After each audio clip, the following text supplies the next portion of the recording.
Bonjour à tous. Le 15 et 22 mars prochain, nous choisirons les maires de nos communes des élections municipales que nous souhaitons vivre avec vous. Alors merci de nous rejoindre. Je suis à côté de Ludovic Favre du Dauphiné Libéré, chef d'information en Haute-Savoie. Bonjour Ludovic. Bonjour. Et nous sommes à Annecy aujourd'hui pour ce deuxième débat d'une série de 8 rencontres que nous vous proposons jusqu'au premier tour. Merci à Bonlieu Scène Nationale de nous accueillir aujourd'hui pour ce débat en public. Nous avons 2 petites heures devant nous pour échanger. Ce débat vous est ouvert. N'hésitez pas à relayer vos questions. Nous sommes en direct sur la page Facebook de 8 Mont-Blanc et sur la page Facebook du Dauphiné Libéré Annecy en ce moment. Vous pouvez commenter le live à tout moment et on nous reliera vos questions. Certains en ont déjà envoyé d'ailleurs quelques-unes par mail, donc on tâchera d'en parler. Très bien. Sur l'organisation de ce débat, nous allons discuter de 3 grands chapitres. La mobilité, les grands projets, et nous vous demanderons de vous présenter, de nous en dire un petit peu plus sur le maire que vous serez, peut-être. Et on va commencer avec les petites règles du jeu. Les interventions des candidats sont chronométrées. Chacun aura le même temps de parole. Donc, je vous invite à essayer de respecter cette contrainte. Nous avons tiré au sort de l'ordre des premières et des dernières interventions et la répartition dans les 2 parties de ce débat pour être le plus juste possible. Et puis, nous allons aussi un petit peu vérifier ce qui va être dit. Tout à fait. Nous essayerons au cours de ce débat de vérifier vos dires par rapport à ce qui est annoncé, ce qui a été réalisé. Nous essayerons de faire un petit peu de fact-checking, comme on dit.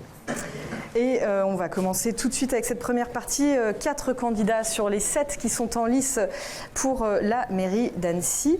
Ludovic, je te laisse faire le petit tour de table. Suivant le petit tirage au sort qui a été réalisé, c'est donc vous, Chloé Rollin, auquel il revient l'honneur de se présenter en premier. Je rappelle que vous êtes porte-parole de la liste Assemblée annécienne, votez pour nous. Bonjour, merci à vous. Je suis Chloé Rollin, j'ai 45 ans, je suis transgenre. Il me semble important encore de le préciser. Malgré le fait, j'aimerais qu'un jour, dans cette société, je ne sois pas obligé de le préciser. Je suis parent numéro 1 de 2 enfants. Je suis né à Annecy. J'ai une place de revenu dans le décolletage. Je suis de la génération du Happy People, une institution qui a disparu ici et qui était vecteur de lien social, d'ouverture d'esprit. Je représente aujourd'hui l'Assemblée annécienne. Je les remercie chaleureusement de m'avoir fait confiance et de m'avoir invité à prendre la parole ici et de représenter la communauté LGBT. Oui, il y a des transgenres à Annecy, donc voilà, je suis fier de pouvoir faire partie du débat et je pense que c'est une première en France d'avoir une personne transgenre à un débat municipal. Merci Chloé Rollin. Ensuite, Nassi Yildirim de Lutte ouvrière. Bonjour, je suis Nassi Yildirim, ouvrier dans la métallurgie dans la plus grosse entreprise du bassin annécien. Donc je mène la liste Lutte ouvrière, faire entendre le camp des travailleurs. Donc c'est une liste qui est composée d'ouvriers, d'ouvrières, de travailleuses, de travailleurs d'employés et retraités qui connaissent les fins de mois difficiles, les bas salaires, les problèmes de logement et les inégalités sociales. Donc c'est une liste pour faire entendre le camp des travailleurs qui sera au service des travailleurs de la municipalité et des travailleurs locaux. Donc à chaque fois qu'il y aura des problèmes, ça sera un appui pour réunir, informer, mobiliser et organiser les travailleurs pour les mobilisations. Par exemple, de toute façon, on sait très bien que les travailleurs ont des intérêts différents, que ce soit dans cette municipalité ou pas. Les travailleurs ont des intérêts différents et même opposés à ceux de la bourgeoisie locale ou des notables locaux. Donc nous, on sera un appui pour la lutte des travailleurs dans la municipalité. Merci beaucoup, pardon Fanette. Madame Lardet, c'est à vous. Bonjour. Annecy respire. Bonjour, donc je suis Frédéric Lardet, j'ai 53 ans, je suis née à Annecy. J'ai œuvré dans l'hôtellerie-restauration pendant 25 années. Depuis 2 ans et demi, j'ai été élu parlementaire à l'Assemblée nationale. Je représente effectivement une liste de 68 colistiers, avec moi 69, qui travaillons depuis 1 an sur la vision et quelle vision on pourrait donner à notre territoire. 50 d'entre eux n'ont jamais été élus, 19 viennent apporter leur expérience d'élu et nous accompagner dans cette démarche pour faire en sorte qu'Annecy est un nouveau visage et que derrière la belle carte postale qu'on vend demande aujourd'hui, on puisse effectivement faire une transition écologique qui devient nécessaire pour notre territoire. Merci. François Astorg. Oui, bonjour, je suis François Astorg, j'ai 58 ans, je suis père de famille et entrepreneur. Je me suis inscrit en politique il y a une dizaine d'années pour déjà commencer un combat sur l'écologie, ce qui m'a conduit en 2014 d'être élu au conseil municipal pour ensuite avoir été élu en 2017 au conseil d'agglomération du Grand Annecy où je siège à la commission transport et mobilité. Mon parcours professionnel et mon parcours politique m'ont conduit à rencontrer des acteurs économiques, des acteurs associatifs, ce qui me conduit et des élus, et ce qui me conduit aujourd'hui d'être à la tête de Réveillons Annecy, qui est la première liste citoyenne. Et vous allez voir, on vous présentera ce projet qui repose sur 3 piliers très forts. Nous pensons que ce territoire doit faire son virage écologique, mais ce virage écologique ne peut se faire sans justice sociale. Et ce virage écologique ne peut se faire qu'avec une excellente démocratique, et nous vous le montrons dans notre projet. Merci beaucoup. On va attaquer le vif du sujet, Ludovic, avec notre première partie. Le vif du sujet. Vous avez à peu près tous en commun un thème, c'est celui de la mobilité. À Annecy, comment éluder cette question, hein, c'est une vraie problématique. Et Monsieur Astorg, je commencerai avec vous. Une partie de votre liste parle de réduire drastiquement la présence de la voiture en ville. Comment réduit-on drastiquement et qu'est-ce que ça veut dire réduire drastiquement la présence de la voiture en ville, concrètement? Concrètement, déjà, c'est se fixer des objectifs. Nous, notre premier objectif, c'est de diviser par 2 la place de la voiture à horizon 10-15 ans. Mais on ne peut pas laisser les Annéciens toujours dans des logiques d'embouteillage. Il faut proposer des alternatives. Nous vivons tous ici les embouteillages, la qualité de l'air, la pollution. Je vous donne une idée. Nous avons fait un test avec Réveillons Annecy. Nous avons fait organiser un voyage entre une voiture, une personne en bus et une personne en vélo électrique au départ des Creusettes jusqu'au Glaisin. Le bus a mis 58 minutes, la voiture a mis 22 minutes et le vélo électrique a mis 24 minutes. Ça veut dire qu'aujourd'hui, on a une ville qui permet encore à la voiture d'aller plus loin. Donc ça veut dire que nous sommes tous automobilistes, et il va falloir réduire la place de la voiture, mais proposer des alternatives. Pour ça, déjà, il va falloir avoir une vraie politique de vélo, qui soit pas seulement du vélo pour le sport, mais du vélo de déplacement. Donc ça veut dire qu'il faut des infrastructures sécurisées, et qu'il va falloir développer des voies express, et en plus, le Grand Annecy a financièrement les moyens. Il va falloir aussi travailler très sérieusement sur les voies réservées. À quoi bon prendre un transport en commun si celui-ci est dans les embouteillages? On ne pourra pas faire prendre les transports en commun tant que les gens ne verront pas un équipement aller plus vite qu'eux. Ensuite, on pense que sur la rive ouest du lac, il est temps de s'organiser autour, par exemple, de 2 projets. Je pense à un premier projet qui pourrait être un tram entre Faverges et Annecy. Il faudra discuter avec les sources du lac pour le développer. Ou alors un tram-train entre Albertville et Annecy. Tout ça sera mis à la concertation des citoyens parce que vous savez comme moi qu'aujourd'hui, on ne peut plus continuer les projets sans impliquer les citoyens dans la décision. Et enfin, à la fin du mandat, nous, ce que l'on souhaite faire, c'est arrêter les moteurs thermiques sur le lac, des bateaux du lac. Mais pour ça, il va falloir accompagner toutes les associations, tous les entrepreneurs, parce qu'on ne va pas arrêter les choses comme ça. Il faut accompagner les gens. Et enfin, développer un service public de type La Cibra sur le lac. Madame Lardet, d'accord avec ce qui vient d'être dit? Il y a quand même des choses qui ont été faites à Annecy pour tout ce qui est transport en commun, vélo, pas assez? Plutôt des rustines collées. Il faut savoir que le plan de la Cibra n'a pas été revu depuis 50 ans dans sa profondeur. Les derniers plans de circulation sur Annecy ont été faits à peu près il y a 20 ans. Aujourd'hui, avec l'agglomération qui se développe, la croissance démographique induite par la croissance économique mérite un plan de circulation complètement différent. Il faut d'abord penser mobilité. Nous, jusqu'à présent, on a fait l'inverse en matière d'urbanisation. On a construit sans faire de réserve pour laisser passer les bus, pour laisser passer les vélos. Donc il faut inverser le paradigme, d'abord penser mobilité et ensuite faire les constructions. Ce qui nous permettra d'avoir des BHNS, des vrais bus à haut niveau de service et pas des faux bus à haut niveau de service, d'avoir des vrais vélos sécurisés.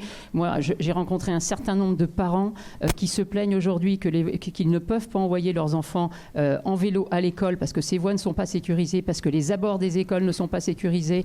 Donc il y a vraiment besoin d'actions concrètes, efficaces, qui permettent de passer à terme. Notre objectif, nous, c'est quoi? C'est donner la possibilité, parce qu'un élu, c'est ça, c'est donner la possibilité à ses concitoyens de pouvoir passer de 2 voitures en moyenne, ce qui est le cas à Annecy, à 1 voiture. Mais pour cela, avant d'y arriver, avant de mettre en place des ZFE qui seront imposés à Annecy, parce qu'il faudra qu'on le fasse passer en zone ZFE, bien avant, il faut mettre en place les infrastructures et investir tout ce qui n'a pas été investi pendant 20 ans. Sur la question de la mobilité douce, Chloé Rollin. Alors, douce ou pas d'ailleurs. La mobilité, oui, c'est important, mais ce n'est pas le sujet majeur. La crise, elle est environnementale donc, et politique. Si on ne change pas la politique, on ne changera pas drastiquement la mobilité. Cela dit, dans notre fonctionnement en Assemblée, on prend toutes les propositions de tout le monde, des adversaires politiques comme donc de l'opposition, mais aussi des citoyens. On met tout au milieu. On prend le temps de la réflexion, qui est une valeur dite féminine, c'est-à-dire la patience. On mesure tous les impacts, parce qu'un tram aussi, il faut considérer, c'est l'impact environnemental à sa fabrication, à son utilisation. Ça consomme de l'énergie. Cette énergie, elle n'est jamais propre actuellement. Il y a d'autres alternatives qu'il faut penser, que personne n'a évoquées. C'est le trolleybus qui semble être actuellement la solution la moins néfaste. On a d'autres propositions aussi qui vont plus vers le bon sens, qui ne sont pas coûteuses, comme cette proposition de faire un boulevard communal à la place d'une partie de l'autoroute, qui est largement payée déjà, qui n'impactera pas. Donc entre les 2 sorties c'est-à-dire à l'image de la gare de péage qu'on a à Saint-Martin-de-Bellevue, où tout le monde s'arrête obligatoirement et paye, on peut avoir la même structure en aval de Albi-sur-Chéran. Par exemple, sur les 2 aires de Saint-Giraud, sur la 41, où il y a la place de le faire.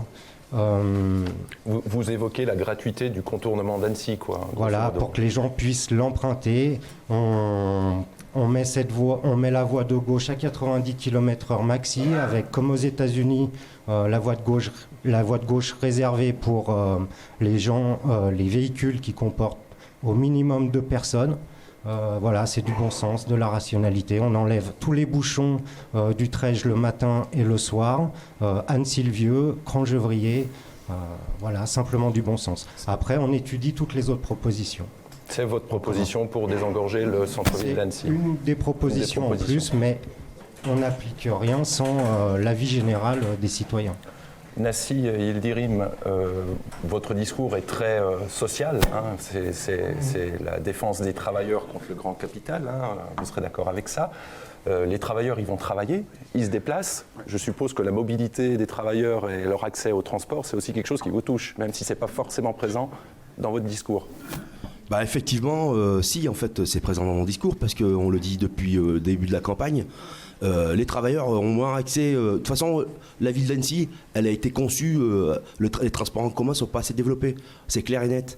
Et dans une entreprise dans laquelle je travaille, on est 3000, il y a 35 ans, il y avait des navettes. Justement pour éviter que les gens y prennent leur bagnole.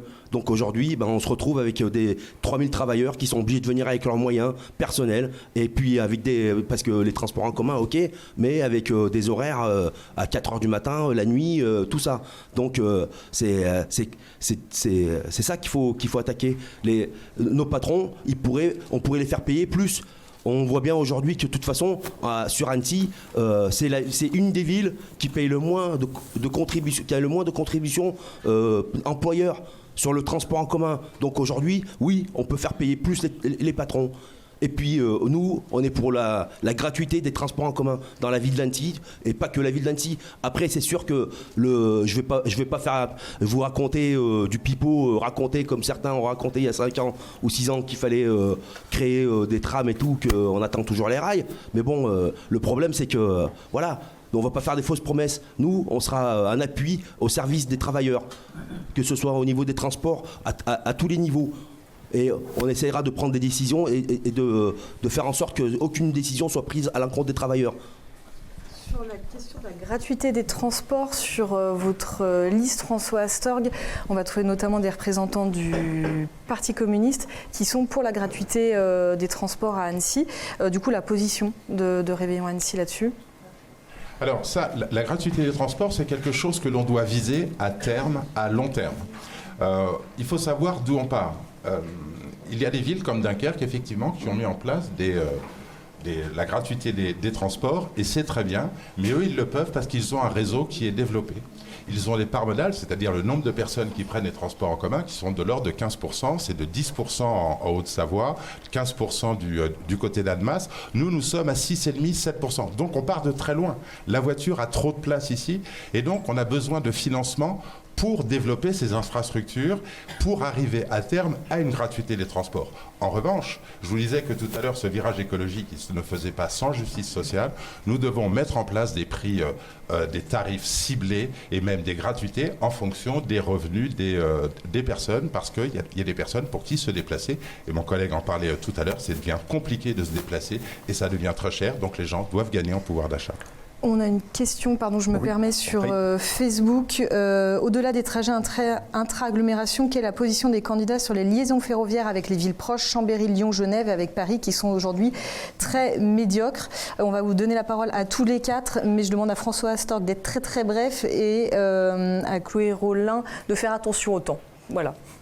On va commencer avec vous, Frédéric Lardet, vous avez le plus de retard sur le temps.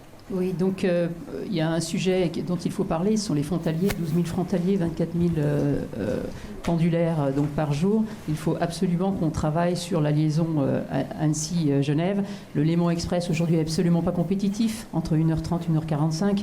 Tout le monde le dit que c'est pas possible, c'est pas imaginable. Donc il faut effectivement travailler sur une réorganisation de ce transport, voire sur de nouveaux modes de transport qui vont exister demain, des véhicules autonomes, des trains autonomes qui vont pouvoir se développer, plus que la voie ferroviaire qui aujourd'hui est assez obsolète et qui coûtera très cher à rénover. Donc prenons un temps d'avance, on en a tellement perdu que pour nous c'est plutôt prendre un train d'avance et voir pour une nouvelle mobilité. J'en ai d'ailleurs parlé dernièrement, il y a à peu près 3 semaines, au président Hodgers, président du canton de Genève, à qui j'ai proposé une solution qu'il a trouvée particulièrement intéressante, justement pour faire en sorte qu'on puisse relier un jour et rapidement Annecy-Genève en moins d'1 heure. Du coup, la solution, ce serait ? C'est une solution qui aujourd'hui va être présente pour les Jeux Olympiques, qui s'appelle le Supravway. C'est une nouvelle technologie, le Supravway, qui va être développée au niveau de 51 Nullim et qui devrait ouvrir ses premières lignes pour les Jeux Olympiques. Et il y a des lignes qui sont prévues sur Lille, qui sont prévues sur Aix-en-Provence. Donc nous, on a pris ce train en marche pour faire en sorte qu'on apporte des technologies adaptées à ce que disait François Astorg, c'est-à-dire qu'on a un territoire qui est à la fois petit, avec beaucoup d'habitants dessus, mais très petit. Toutes les distances, en fin de compte, l'essentiel des déplacements, 50% des déplacements sur Annecy se font en moins de 3 km. C'est pour ça que la voiture est compétitive. Donc il faut trouver des technologies aujourd'hui qui permettent de concurrencer définitivement la voiture pour que les gens laissent leur voiture chez eux, tant pour se déplacer sur Annecy que pour aller sur Genève. Alors je comprends le raisonnement de dire on développe un service efficace et pertinent pour faire passer les gens de la voiture à ces modes de transport beaucoup plus respectueux. Mais est-ce qu'il ne faut pas à un moment donné contraindre? Est-ce qu'il ne faut pas à un moment donné dire le centre-ville d'Annecy, on le ferme ou on en ferme une partie? Alors c'est Chloé Rollin. Comme toujours, il faut que l'intelligence collective fonctionne. Quand on se réunit tous ensemble, les expériences municipalistes en assemblée montrent des solutions pertinentes, de bon sens. Et c'est donc ça qu'il faut s'orienter vers ça. Le bon sens. Voilà, le bon sens en commun. On trouvera les solutions. Donc on a effectivement, Greenpeace nous a contactés en nous demandant de nous engager pour fermer le centre-ville. à titre personnel, on s'engage. Moi, personnellement, je m'engage. Mais c'est personnel en tant que citoyen. Maintenant, pour l'Assemblée annécienne, nous, ce qu'on propose, c'est de le mettre sur le débat dès les premiers jours, dès le lendemain des élections, et qu'ils fassent valoir leurs arguments et qu'on débatte sereinement autour de ça et qu'on décide ensemble. François Astorg, sur la même question, est-ce qu'il ne faut pas à un moment donné amener un petit peu de contrainte dans tout ça? Et très très rapidement. Oui, il faut amener de la contrainte, mais on ne peut pas amener de la contrainte sans proposer des alternatives. Les deux vont de pair. On a trop contraint les gens sans proposer des alternatives ou on a fait du laisser-faire. Donc oui, il va falloir fermer de plus en plus le centre-ville, mais pendant ce temps-là, il va falloir aussi apporter des solutions de déplacement à toute la population. On ne peut pas demander ça. On ne peut pas trop contraindre les gens. Greenpeace nous a aussi sollicité, nous a dit qu'il faut sortir du véhicule thermique à horizon 5 ans. Nous, on dit on part de tellement loin qu'on ne peut pas le faire à 5 ans. On s'est plutôt engagé sur une position à 7 ans parce qu'on va devoir accompagner la population. Imaginez une personne qui est obligé de prendre son véhicule diesel et on lui dit tu ne peux plus venir circuler, s'il n'a pas les moyens de changer de véhicule, pour lui c'est une situation catastrophique. C'est aussi ça la justice sociale et on doit apporter des solutions. Merci. Sur la question du coup des liaisons ferroviaires et de l'ouverture du centre-ville. Faut être clair sur Annecy. Quand on voit aujourd'hui le problème des transports, le problème de la mobilité, que ce soit ferroviaire ou transport en commun, aujourd'hui, les travailleurs qui travaillent dans Annecy, dans l'agglomération d'Annecy, sont obligés de se loger à 20-30 km. Ça vient d'où? Ça vient du fait que les salaires sont trop bas, qu'il y a de la spéculation immobilière. Et tout ça, c'est pas lié que... On pourra raconter tout ce qu'on veut ici. C'est pas lié que à l'histoire de la municipalité, c'est pas lié que à l'agglomération annécienne, c'est lié au fait que qui est-ce qui dirige le système capitaliste aujourd'hui? L'économie capitaliste, ce sont les capitalistes, les bourgeois qui dirigent, et à leurs serviteurs, ils ont dans l'État, ils ont des politiciens professionnels qui sont à leur service et qui font tout pour eux. Et puis la ville d'Annecy, c'est à l'image. La ville d'Annecy, il n'y en a que pour les riches. C'est tout étudié pour les riches. Il n'y a rien pour les bas salaires. Et ça c'est lié aussi, c'est lié au transport en commun. Du coup, vos propositions pour aller à l'encontre de ça. Mais aujourd'hui, on le voit bien. Vous parlez du ferroviaire. On est en train de casser le service public. Où est-ce qu'on a vu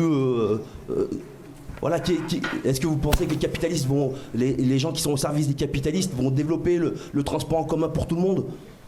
Et avec des prix abordables, parce que si c'est pour faire des transports en commun qu'on doit payer trop cher, plus cher que ce qu'on gagne au boulot, c'est pas la peine, quoi. Une dernière petite question. Il nous reste 2 minutes à peu près sur cette partie. Sur le partage des espaces. On parle beaucoup de mobilité douce, on parle beaucoup de vélos, de bus, de voitures. Est-ce que le problème d'Annecy, c'est pas un petit peu que tout ce monde-là se retrouve sur les mêmes espaces? Et on l'a reçu dans quelques questions.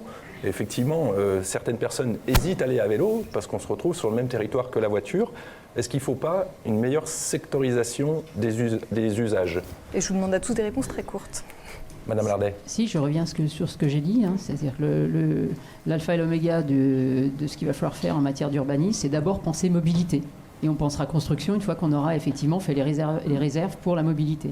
Donc il faut tout revoir le plan de circulation sur Annecy, regarder les parkings aériens, où est-ce qu'on peut en enlever pour effectivement et les compenser par des parkings surélevés à certains endroits, parce que comme il n'y a pas assez de parking aussi pour les propriétés, enfin les personnes qui habitent et qui se logent et qui ont besoin de parquer leur voiture, c'est où est-ce qu'on les parque pour faire des réservations, mettre des voies vélos, comment on se partage les voies entre piétons, vélos, bus et voitures. Donc ça, c'est tout un travail à faire, donc avec priorité donnée aux vélos et aux bus à haut niveau de service. Allez-y, Chloé Rollin, allez-y. Chloé Rollin. Alors là, on touche à un problème de vivre ensemble, en fait. C'est quelque chose qu'on a oublié à Annecy, c'est le vivre ensemble. Le mot société, l'étymologie, c'est vivre ensemble. On retrouve le même problème sur les pistes de ski avec les skis et puis les snowboards, etc., quoi. C'est simplement une question de renouer avec son voisin. On manque de civisme, donc oui, quand on croise une trottinette, un vélo sur le trottoir, c'est simplement une histoire de civisme et de... Il faut que les gens se parlent déjà, se retrouvent. Le fait de se retrouver en assemblée, on va pouvoir poser ses problèmes, on va pouvoir dialoguer Et oui, et tout découlera de tout ça. En fait, on manque de vivre ensemble ici et de lieux de partage. François Astorg. Oui, je disais tout à l'heure, il faut faire une place à vélo qui ne soit pas qu'une place de vélo loisir, mais une place de vélo de déplacement, voire même de transport. Moi, j'invite toutes et tous à aller sur notre site. Nous avons dessiné un projet de voie express cyclable et vous verrez, nous avons une vision complètement différente que la gouvernance actuelle qui met des pistes cyclables à côté des voitures garées. Nous voulons donner une réelle place au vélo. Nassi Yildirim, on termine cette partie avec vous. Moi, je ne vais pas discuter du nombre de pistes cyclables ou de pots de fleurs dans la ville. En fait, moi, je discute de ce qui est nécessaire aux travailleurs. Aujourd'hui, ils ont de plus en plus de mal pour se loger. Ils ont de plus en plus de mal pour se loger à côté des lieux de travail. Ils ont de plus en plus de mal à finir les fins de mois. Donc, acheter, se payer soit les transports en commun, soit les voitures. Ça, c'est des problèmes. C'est des problèmes de tous les jours. C'est la vie de tous les jours des travailleurs. Donc, aujourd'hui, oui, il y a un gros problème de transport en commun et c'est pas, voilà, nous on sera, voilà. Alors on va me renvoyer les temps de parole là dans la seconde, voilà, merveilleux. Donc Frédéric Lardet, vous êtes à 4 minutes 29, François Astorg 5 minutes 21, Nassi Yildirim 4 minutes 28 et Chloé Rolin 5 minutes 17 et on passe à notre deuxième thématique. Oui, les grands projets, ils ne manquent pas. Certains ont été commencés sous le mandat actuel. Faudra-t-il les poursuivre? Faudra-t-il en inventer d'autres? Vous allez certainement nous le dire. Je vais vous poser une question très simple. Au cours du prochain mandat, quel est le projet qu'il faut absolument mener à terme? Nassi Yildirim. Déjà, si nous on est élus, on a des conseillers municipaux, donc ça sera un appui, comme on a dit, ça sera un appui pour les travailleurs. Ça sera les oreilles des travailleurs. Moi, en commençant par parler de grands projets, je ne comprends pas pourquoi aujourd'hui, dans une municipalité, les travailleurs immigrés n'ont pas le droit de voter. Ils vivent ici, ils payent les impôts ici, ils travaillent ici. Les travailleurs immigrés hors Union européenne. Donc je ne vois pas, je vois pas pourquoi c'est un scandale pour moi.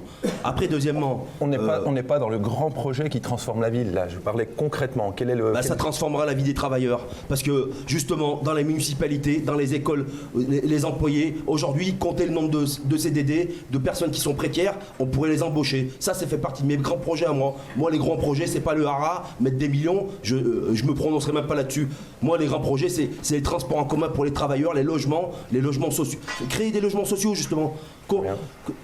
Nous, c'est sûr que si on est élu, ça sera une municipalité de combat. On sera là pour organiser les travailleurs. S'il y a des expulsions, eh ben on essaiera de les empêcher. On essaiera de voir les logements vacants et puis qu'on loge tout le monde. Tous ceux qui ont besoin d'un logement, qu'ils puissent être logés. Développer le logement social. Développer le logement social et puis qu'on crée les logements nécessaires dans la ville. Et c'est pas que la ville, c'est sûr que c'est partout. Mais le problème, voilà, nous, c'est les grands projets. Donc aujourd'hui, voilà. Il y a un grand projet dont on a pas mal parlé dans l'actualité ces derniers jours, c'est Amazon, du côté de Sénaux. Il y a la problématique de l'emploi aussi en lien avec ce sujet-là. Quelle pourrait être la position de vos élus s'ils étaient à la mairie demain ? Sur Amazon, le truc qu'on voit, c'est que Amazon, là, ils sont tous en train de nous promettre qu'ils vont faire ci, qu'ils vont faire ça. Ok. Nous, justement, c'est pour ça qu'on dit qu'on sera les yeux et les oreilles des travailleurs. Amazon, personne n'est au courant. Ce sont des choses qui se passent à l'échelle nationale. C'est les capitalistes qui dirigent vraiment la société. Nous, on le dit, on ne va pas mentir aux gens, on ne va pas dire on va changer votre vie, vous allez voter pour nous, on va changer votre vie. Non, nous, on va appuyer vos mobilisations, on va appuyer les luttes. Mais on ne va jamais dire qu'on va empêcher Amazon. Vous voyez bien, ils ont avancé comment ? Qu'est-ce que les élus municipaux ont fait dans cette municipalité quand il y a eu la fermeture de Schneider Electric, qui n'est pas un petit groupe, qui est un groupe français, un groupe international, une multinationale, qui a fermé un site, qui s'est déplacé pour voir les travailleurs et pour agir avec eux.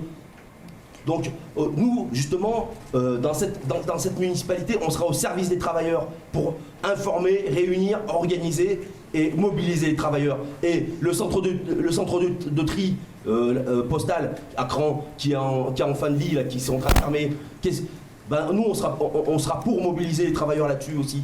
Et puis aujourd'hui, on voit, ça fait depuis plusieurs mois qu'il y a une mobilisation quand même au change dans les hôpitaux. Donc dans les hôpitaux, c'est pareil. Si on est dans la municipalité, eh ben, on fera en sorte d'être à côté des travailleurs, des employés, des infirmières de cet hôpital. Et puis, avec les patients, informer les patients. Très bien. Et Frédéric Lardet, votre grand projet pour ce mandat? Déjà une chose, l'ensemble de nos projets seront au service de notre vision. Et donc cette vision découle de tous les entretiens que nous avons faits avec les Annéciens. Et donc ces Annéciens aujourd'hui nous disent on souhaite respirer, on est complètement asphyxié. Donc on a besoin de mobilité, on a besoin de logement accessible. On a besoin aussi de se préparer au changement climatique. Donc certains de nos grands projets d'infrastructure permettront effectivement de redonner l'accès à l'eau et au lac. Quel est celui qu'il faut mettre sur le haut de la pile? Sur le dos de la pile, on a parlé de mobilité, donc on ne va pas revenir dessus parce que ça c'est majeur. Tant qu'Annecy, avec la taille de l'agglomération que nous avons, n'aura pas une mobilité digne de ce nom, une mobilité douce, on n'arrivera pas effectivement à faire vivre les Annéciens correctement. Donc ça, c'est le premier point. Le deuxième point, c'est le logement. Le logement abordable. Il existe aujourd'hui un certain nombre de mécaniques que nous avons votées à l'Assemblée nationale. Le bail réel solidaire, demain le bail réel libre, qui permettra effectivement à une collectivité territoriale et qui le permet déjà d'acheter les terrains, de rester propriétaire des terrains et de le louer aux promoteurs, qu'ils soient bailleurs sociaux ou promoteurs. Donc ça permettra effectivement déjà de maintenir et de faire baisser, si possible, la pression foncière. Après, il ne faut pas rêver, on reste à côté de Genève, donc l'immobilier va rester cher. Donc il faut absolument qu'on accentue la construction de logements sociaux. Le logement social n'est pas un vain mot, n'est pas un vilain mot. Il est fait pour donner une première accession à nos enfants, donner une autre accession aux retraités qui, effectivement, eux, une fois qu'ils sont retraités, perdent des revenus et donc peuvent parfois rester dans leur logement. Donc aujourd'hui, il faut savoir un chiffre, 4% simplement de PLAI sur le bassin annécien. Donc PLAI, c'est les logements les plus abordables en matière sociale. Donc c'est là où nous avons besoin justement d'accompagner les travailleurs d'Annecy pour qu'ils puissent se loger, les infirmiers, la fonction hospitalière et la collectivité, les agents de la collectivité territoriale. Tout le monde se plaigne qu'on ne peut pas maintenir nos salariés sur nos territoires. Les entreprises s'en plaignent aussi, tout simplement parce que les gens ne peuvent pas se loger. On a eu cette question d'ailleurs sur Twitter. Comment se loger à Annecy avec le SMIC? Eh bien, la solution, il n'y en a qu'une, c'est le logement social, c'est le logement aidé. Faire en sorte aussi que les attributions soient plus surveillées. Nous allons créer, nous, un observatoire des loyers. Des listes d'attente. Voilà. Il y a des listes d'attente importantes. Il faut savoir que 60% des Annéciens y sont éligibles. C'est comme ça, c'est la loi qui le permet. Il y a des personnes qui, avant, ne demandaient pas des logements sociaux parce qu'ils gagnaient 5 000 € par mois. Certains, aujourd'hui, à 5 000 € par mois, quand ils ont 2 enfants, ont le droit à un accès à un logement social et ils ne peuvent pas se loger dans le privé. Donc, c'est d'où, effectivement, la surenchère et la surdemande que nous avons et que nous devons traiter en urgence au niveau du territoire d'Annecy. François Astorg, votre grand projet pour ce mandat? Alors, vous savez, je crois que si la question du changement climatique a gagné la bataille des esprits, une chose est sûre, c'est qu'elle n'a pas gagné la bataille des pratiques. C'est-à-dire qu'aujourd'hui, s'il y a une urgence à mettre en place, il y a un projet qui doit se finir sur le mandat, c'est adapter notre territoire au changement climatique en y mettant les moyens et en accompagnant la population. Ça se traduit comment? Ça se traduit par créer un service public de la transition écologique et climatique qui va permettre notamment de lutter contre la précarité énergétique des plus démunis, de travailler, on veut multiplier par 2 les rénovations énergétiques des bâtiments parce qu'il y a une réelle problématique derrière ça. On va devoir financer la transition et il faut qu'il y ait une réelle maison de la transition qui doit accompagner les citoyens. Tout à l'heure, je vous disais qu'il n'y a pas de virage écologique sans justice sociale, c'est aussi la question du logement. Je rejoins ce que disait Madame Lardet tout à l'heure, il est impossible de se loger sur Annecy et nous allons devoir, nous les pouvoirs publics en place, vont devoir travailler sur la question, vraiment s'attaquer aux achats des terrains, faire baisser les coûts des loyers, mais pas seulement ça, la question du logement, c'est aussi le verdissement de la ville pour faire face au climat et aussi améliorer la qualité de vie. Mais il n'y a pas de justice sociale et de transition écologique sans qu'il y ait une transition démocratique. Parce que cette transition écologique, on ne pourra la faire qu'avec les citoyens. Donc un des chantiers que nous allons mettre en œuvre, c'est déjà tout mettre en œuvre, une maison de la démocratie, c'est-à-dire embaucher des personnes pour impliquer les citoyens dans tous les projets, parce que cette transition, on ne peut pas la faire seule.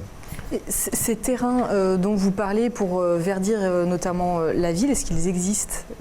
On connaît les contraintes au niveau de la commune nouvelle, donc ces terrains, est-ce qu'ils existent ? Est-ce qu'il y a la place ? Alors, il y a des terrains qui existent. Le problème, c'est que ces terrains sont surtout utilisés pour du logement privé. C'est-à-dire qu'on laisse la place aux promoteurs à des prix qui deviennent inaccessibles, comme tout le monde le disait tout à l'heure. Et dès qu'il y a un terrain, il faut justement que la ville s'en occupe. Madame Lardet parlait tout à l'heure des BRS, en fait, c'est-à-dire c'est la commune, le Grand Annecy, qui acquiert le terrain pour faire baisser le coût des loyers. Mais vous avez raison, nous sommes contraints et il va falloir travailler là-dessus de manière très sérieuse et ambitieuse. Permettez-moi de revenir sur la question de Fanette tout à l'heure. Amazon, bonne ou mauvaise chose pour Annecy ? C'est une très mauvaise chose, c'est simple. Déjà, à titre personnel, je ne pense pas que ce soit un modèle économique que je défends en tant que tel, même si c'est assez complexe. Mais en revanche, la question de fond, c'est les entrepôts logistiques. Si demain on laisse s'installer Amazon, demain ça va être Alibaba, ça va être etc., etc., etc. Je pense que la question de la livraison des biens et des marchandises sur ce qu'on appelle la livraison des derniers kilomètres doit être prise en place, pris en charge par les pouvoirs publics.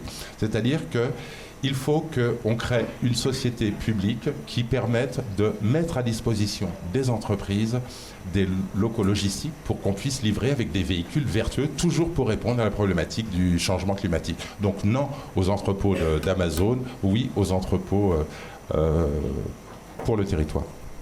Chloé Rollin, vous avez certainement un avis aussi sur cette question. Sur Amazon ou sur le grand projet ? Sur les deux. Alors, Amazon, en fait, est le symbole de ce qui se passe dans notre société. Ici, on parle de choses locales qui sont impactées par le global. Nous, notre grand projet, il est de changer la politique. Et là, on introduit la notion de glocal. Il y a une relation entre le global et le local. Comment peut-on changer globalement les choses dans un territoire restreint ? Ça passe par la puissance politique. Tout le monde ici, malgré les différences partisanes, est écologiste. L'écologie fait l'unanimité. Ce qui manque à l'écologie, c'est sa puissance politique. Le fait de se constituer en un écosystème résilient, autonome, dans une municipalité et de se fédérer en confédération de communes, on reprend le pouvoir qui est décidé en haut, on change la direction, on prend le pouvoir par le bas. Et on change nos unités de valeur, parce qu'actuellement, on est dans un système qui marche sur un dogme, qui est une croissance infinie dans un monde fini.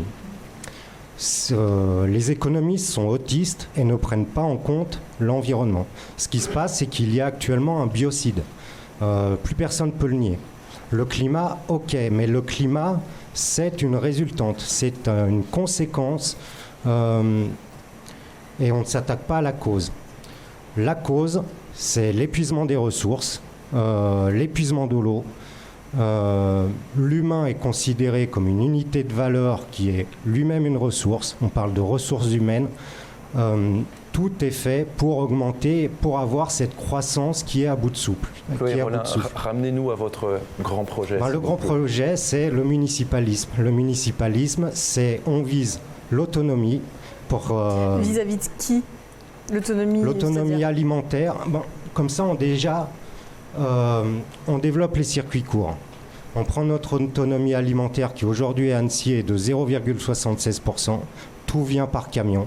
La première empreinte carbone d'un foyer, c'est le compte bancaire. Personne ne l'évoque, pourtant c'est un fait. Votre monnaie, quand vous la posez à la banque, quand votre salaire est viré, il est transformé en une ligne de 1 et de 0 qui fait je ne sais pas combien de fois le tour du monde en un rien de temps et qui est là pour spéculer. Donc on peut aussi avoir une autonomie économique, c'est-à-dire développer un système propre complémentaire au système actuel avec Justement, ce bulletin de vote. On avait eu une question, c'était ça, on avait eu une question d'un téléspectateur. Comment prévoyez-vous de reconnaître et soutenir la monnaie locale d'Annecy, la gentiane? Vous l'avez entre les mains. Avec ceci, parce que ceci est un bulletin de vote. Déjà, il n'est valable que sur un territoire donné, donc favorise les circuits courts. Ceux qui l'utilisent doivent respecter, enfin, pour les professionnels, une charte qui protège les hommes et la nature. Et ce qu'il faut savoir avec cette monnaie, c'est qu'en l'échangeant, parce qu'une gentiane est égale à 1 euro, quand on échange les euros sont stockés dans une banque, sur un compte d'une banque éthique et confisqués à la spéculation. Et avec ces euros, on finance des projets qui sont respectueux des hommes et de la nature. Merci. Sur la question de la gentiane, je vais juste faire réagir Frédéric Lardet et Nassi Yildirim, s'il vous plaît, très rapidement.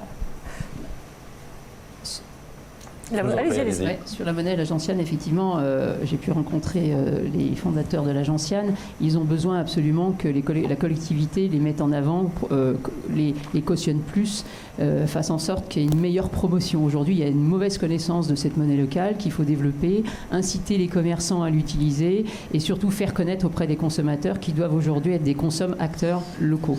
Moi, je voudrais revenir sur Amazon parce que nous, on préfère effectivement acheter dans Amazon et dans notre programme, on a prévu quelque chose, puisque dans le cadre d'une réunion publique, on avait posé la question à 300 personnes, 90% achetaient sur Internet. Donc l'idée étant pour nous de dire, créons une plateforme plutôt que d'amener Amazon chez nous, faisons en sorte d'aider nos commerçants à créer leur propre plateforme pour que les gens puissent, et les Annéciens puissent acheter du produit local, puissent acheter chez nos commerçants locaux par Internet.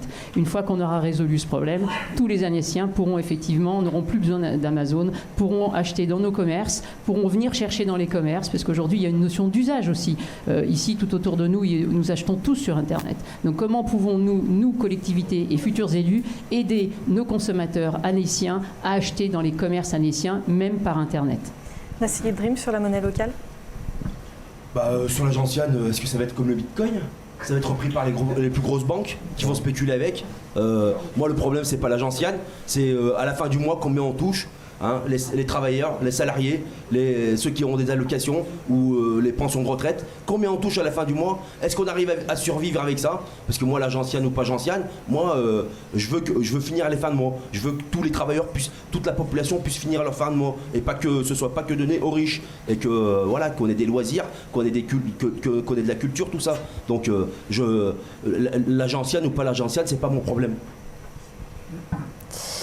On arrive à la fin de cette deuxième partie. Alors, petit décompte, Frédéric Lardet, 8 minutes 17, François Astorg, 8 minutes 27, Nassi Yildirim, 8 minutes 19, Chloé Rolin, 8 minutes 57. On est pas mal pour attaquer cette troisième partie. Alors allons-y, on va aller un petit peu plus sur vous, sur votre personnalité, sur qui vous êtes, sur le maire que vous serez peut-être, et aussi sur la couleur politique que vous affichez. On a l'impression que pendant ces municipales, les étiquettes, c'est devenu quelque chose de sale. Pas pour tous, monsieur Hully. Pas pour tous, il faut le reconnaître. Donc voilà, dites-nous un petit peu qui vous êtes. François Astorg, quel maire serez-vous et quelle couleur politique affichez-vous? Moi, j'afficherai la couleur politique des Annéciens, mais surtout des citoyens. Alors, comme vous le disiez, effectivement, c'est la valse des étiquettes, mais il faut aussi se poser la question de pourquoi c'est la valse des étiquettes. C'est parce que, dans le fond, on se rend compte qu'il y a une désaffection des citoyens pour le politique. Et donc, on s'est rendu compte aussi que les logiques de parti qui sont très utiles et qui ont été très utiles à un moment donné ne séduisent plus et ne répondent plus aux besoins des gens. Donc, c'est pour ça que, comme je vous le disais tout à l'heure, dans le réseau que l'on a monté, il y a des jeunes, des moins jeunes, des élus, des non-élus, des jeunes citoyens. Nous, on travaille avec des jeunes, vous leur parlez de partis politiques, ça ne leur cause pas. Vous leur parlez à des anciens, vous parlez de partis politiques, ils disent oui, mais c'était quand même mieux les partis politiques. Et nous, ce que nous réussissons à faire à Réveillons Annecy, c'est justement ça.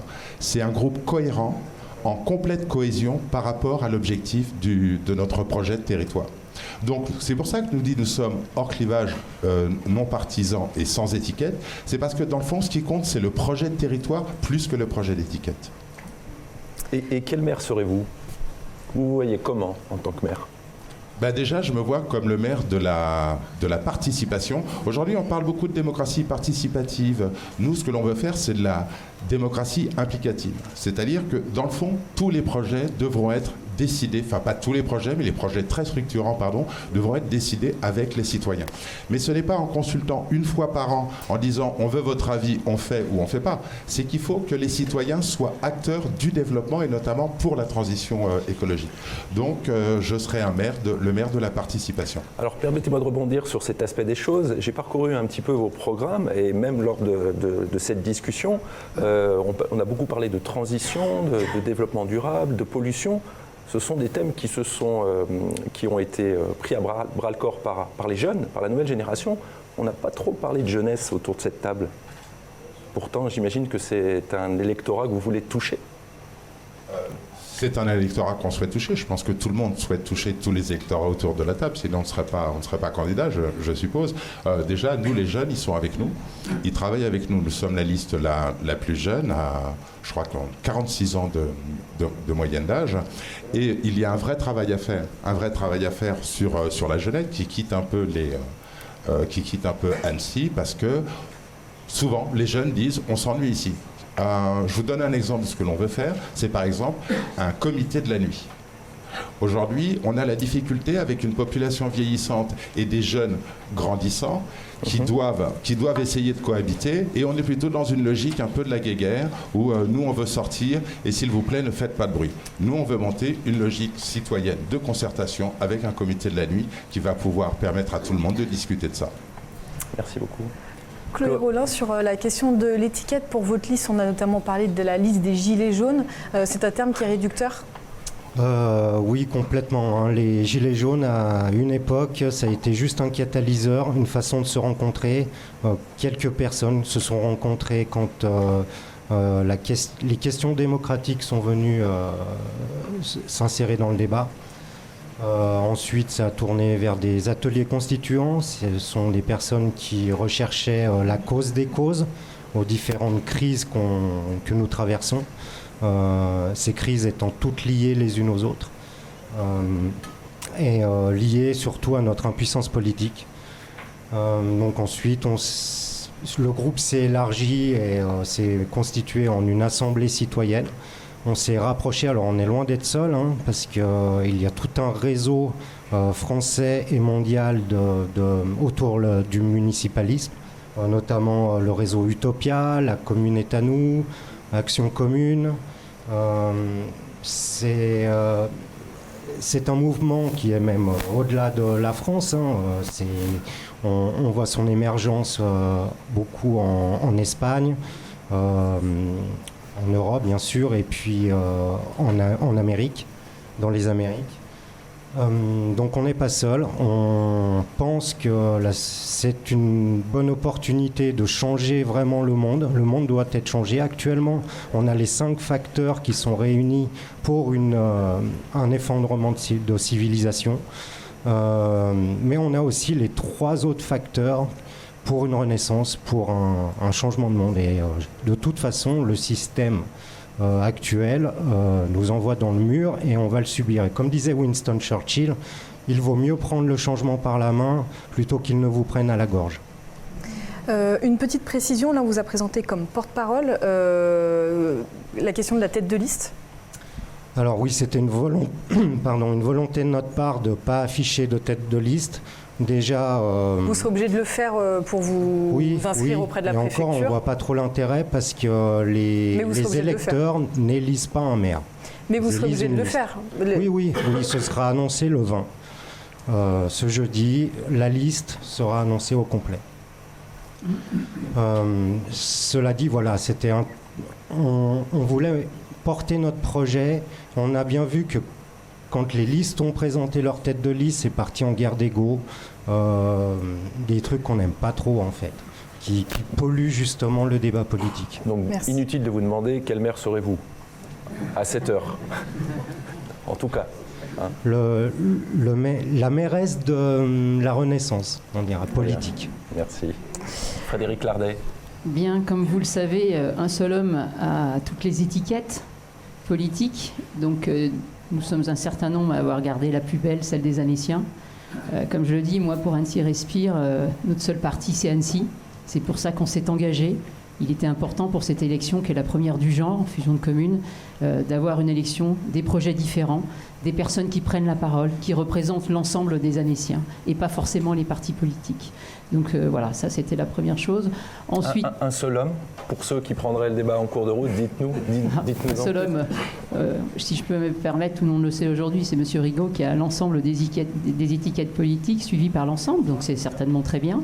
Mais nous, pour nous, effectivement, comme un certain nombre, nous sommes le seul parti qui nous intéresse, c'est celui des Annéciens, parce que les Annéciens ont besoin qu'on prenne soin d'eux aujourd'hui. Donc quelle maire je serai? C'est une maire en proximité, une maire qui passera pas son temps à Paris, une maire qui quittera Paris pour revenir justement à Annecy, pour passer 7 jours sur 7, 24 heures sur 24, en proximité avec les Annéciens. La fusion a fait du mal aux agents, a fait du mal aux Annéciens qui ne reconnaissent plus leur commune. Ils ont besoin de proximité. Cette proximité, on s'est engagé, et j'ai demandé à l'ensemble de mes colistiers de prendre à cœur leur futur travail d'élu, de dire vous aurez du temps à passer, vous aurez vous et même les 69 colistiers, parce qu'on aura un travail de gouvernance partagé. L'idée, c'est pas une majorité qui gagne, qui gouverne sans écouter, qui gouverne pendant 6 ans, qui dit oui à leurs idées, qui répondent non aux autres. Nous, on essaiera effectivement de prendre en compte dans cette gouvernance, tant au niveau du Grand Annecy qu'au niveau de la commune nouvelle, l'ensemble des bonnes idées de l'ensemble des listes. Et c'est ce à quoi je vais m'engager en tant que futur maire. Merci. On nous a interpellé sur la question, alors le terme utilisé, c'est celui de la constance, puisque vous avez été élu député il y a 5 ans. Il y a 5 ans, pardon. Il y a bientôt 3 ans. Il y a bientôt 3 ans, pardon. Je répète le mail, mais donc élu donc député pour 3 ans. Aujourd'hui, vous visez la mairie. Qu'est-ce qui garantit que vous ne viserez rien d'autre dans 3 ans? En gros, c'était en substance la question. Alors, déjà, j'avais été très claire, puisque j'avais dès le départ dit que je ne partirais que pour un mandat législatif. Quand on m'avait demandé si je souhaitais être investi pour les législatifs, j'avais précisé que moi, ce qui m'intéressait le plus, c'était la proximité.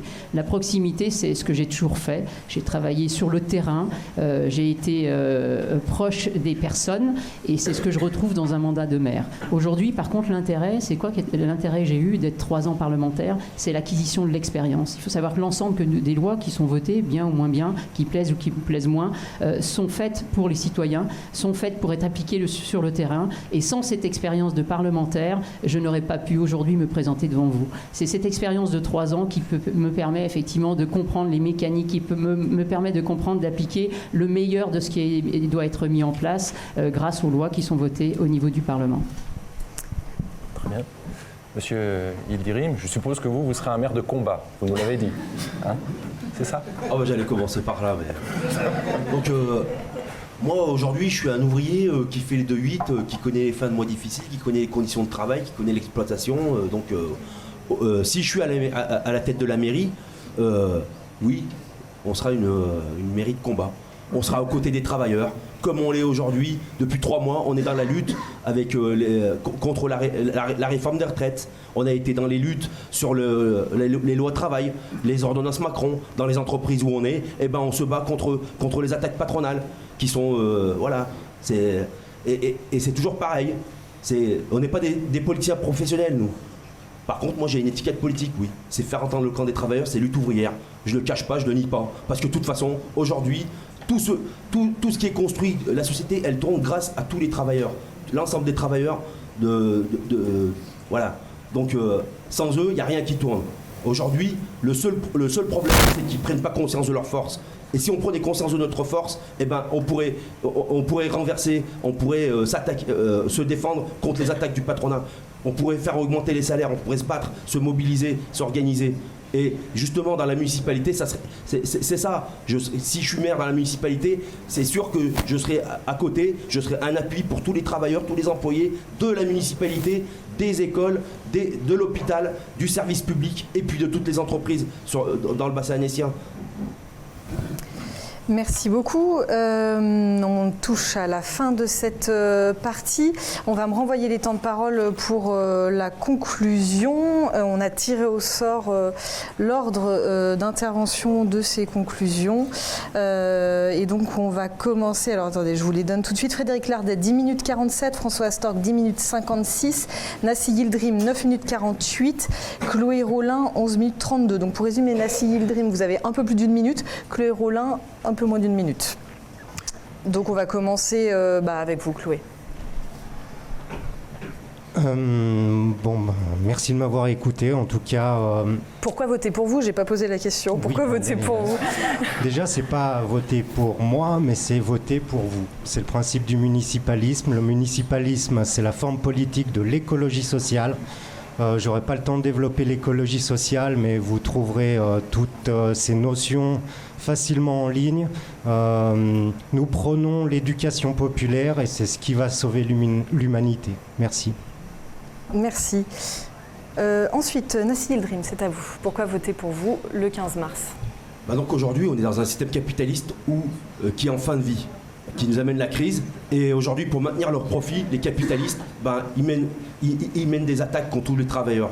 Comme je l'ai dit tout à l'heure, la réforme des retraites, les lois travail, tout ça, pour maintenir leurs profits.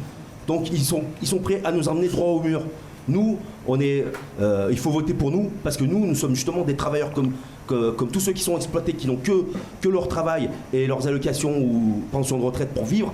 Et il va falloir qu'on s'organise, qu'on se réunisse, qu'on s'organise et qu'on relève la tête. Et qu'on se mobilise contre toutes ces attaques et qu'on se défende. Et puis le problème, depuis tout à l'heure on parle des problèmes environnement, mobilité, où tous ces problèmes ils ne sont pas liés qu'à la municipalité, ils sont liés à l'échelle nationale, internationale. Qui c'est qui a les décisions, qui c'est qui décide de tout ce qui se passe dans ce pays, ou à l'échelle mondiale? Ce sont les grands groupes internationaux, les grands groupes, les multinationales, les Schneider et compagnie, les entreprises de l'automobile qui licencient, qui exploitent et qui ont à leur service, qui ont des serviteurs au pouvoir, au gouvernement. Et nous, justement, si on est élu dans cette municipalité, on sera un appui pour tous les travailleurs, pour revendiquer des augmentations de salaire, pour revendiquer des logements sociaux, pour revendiquer le transport en commun gratuit, donc, et surtout pour organiser, parce que les travailleurs, on a une force, il faut qu'on prenne confiance, il faut qu'on prenne conscience de notre force et qu'on prenne confiance en nous. De toute façon, il n'y a pas d'autre choix, ils sont en train de nous envoyer droit dans le mur. Et justement, pour en parler de la jeunesse, là, la jeunesse, c'est la catastrophe qui arrive. L'avenir, c'est la catastrophe humaine, catastrophe écologique, si on se laisse faire, si on ne se défend pas. Merci. Merci. Frédéric Lardet. Écoutez, pour une fois, la mairie d'Annecy ne va pas s'hériter, elle va se mériter. Et donc ça, j'en suis très satisfaite. Et le nombre de listes que nous représentons aujourd'hui en est une preuve. Les Annéciens nous ont dit stop à la bétonisation. Ils ne veulent pas de métropolisation. Ils veulent un territoire apaisé. Ils ne sont pas venir vivre à Annecy ce qu'ils vivaient à Lyon, à Grenoble, à Paris. Ils veulent vivre sur un territoire où on peut respirer. Donc c'est tout ce quoi, avec mes coalistiers, nous allons nous y attacher, faire en sorte qu'Annecy devienne respirable. Merci. Merci. François Astorg, c'est à vous que revient le mot de la fin. Le mot de la fin. Le mot de la fin. Pourquoi réveiller Annecy? Il faut réveiller Annecy parce qu'il faut sortir du centralisme que l'on vit actuellement. Annecy historique n'est pas la ville d'Annecy avec une banlieue autour. Il faut développer une ville multipolaire, proche de ses habitants, où les gens peuvent circuler, les gens peuvent respirer, mais aussi où les gens seront accompagnés pour une transition écologique et climatique qui est absolument nécessaire, qui est dans la bouche de tout le monde, mais que personne ne fait. Nous, on ne dit pas, on fera. Merci beaucoup à tous les quatre pour votre participation à ce débat. On va passer à la deuxième partie avec les 3 autres candidats en liste. Donc on va faire un petit changement au plateau. On reste en direct, messieurs, dames, dans le public. Donc restez disciplinés. Vous avez été parfaits. Merci. Merci bien. À vous. Merci.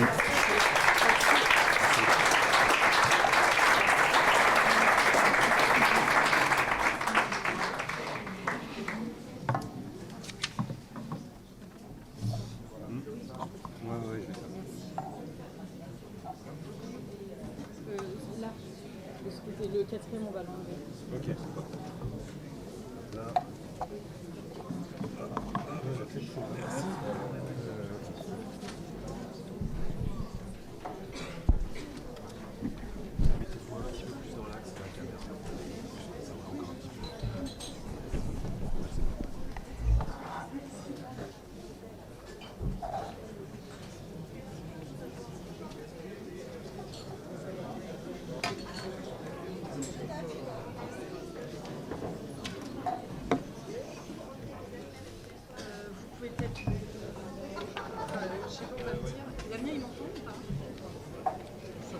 Ouais, vous pouvez peut-être vous décaler un petit peu et peut-être très légèrement vous décaler un petit peu comme ça.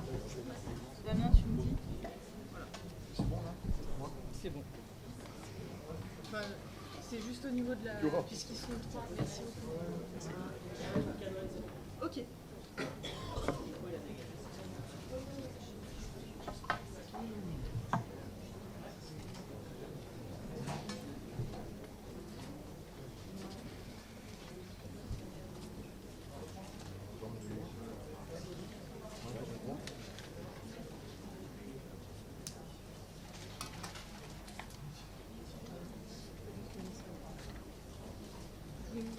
C'est bon pour vous?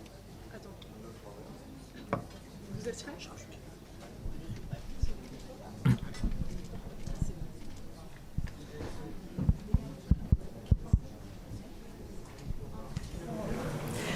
Nous sommes toujours en direct depuis le bar de Bonlieu Scène Nationale. Merci à eux de nous accueillir ici pour ce deuxième débat consacré aux élections municipales en partenariat avec le Dauphiné Libéré. Je suis avec Ludovic Favre, chef d'information Haute-Savoie. Bonjour Fanette. Rebonjour, rebonjour. Et donc on passe à la deuxième partie avec les trois derniers candidats en lice. Tout à fait, donc pas de surprise pour vous, vous avez pu suivre la première partie du débat. Nous allons parler mobilité, grands projets, et dans une troisième partie, nous vous demanderons de vous présenter un petit peu plus en détail, nous dire quel maire vous serez peut-être, et tout ce qui va avec. Et on commence avec une petite présentation, 1 minute chacun, tout simplement. Qui êtes-vous? Et le tirage au sort a parlé. On commence avec vous, Vincent Lecaillon. Bonjour, bien écoutez, je m'appelle Vincent Lecaillon, je suis la tête de la liste alternative pour Annecy, qui est une liste d'ouverture soutenue par le Rassemblement national et la droite populaire de M. Mariani. Donc nous sommes une liste qui serait composée, on en parlera peut-être un peu plus tard, à peu près de 20-25% de Rassemblement national et de près de 75% de gens qui sont issus sans étiquette. Certaines nous viennent des LR, j'ai même des gens qui nous viennent de la lutte ouvrière. On ratisse relativement large. Moi, je suis père de 2 enfants. Je suis enseignant, professeur d'histoire en lycée. Je suis conseiller régional sortant de Saint-Joriot. Je suis conseiller régional également. Et puis, j'ai été très actif à une époque de ma vie dans le monde associatif, puisque j'ai dirigé une association qui était une association ancienne de sport. J'ai été vice-président des familles rurales également sur Saint-Joriot. Et puis, un engagement au niveau de l'école, de la petite enfance, quand mes enfants étaient plus jeunes. Voilà. Merci beaucoup. Jean-Luc Rigaud.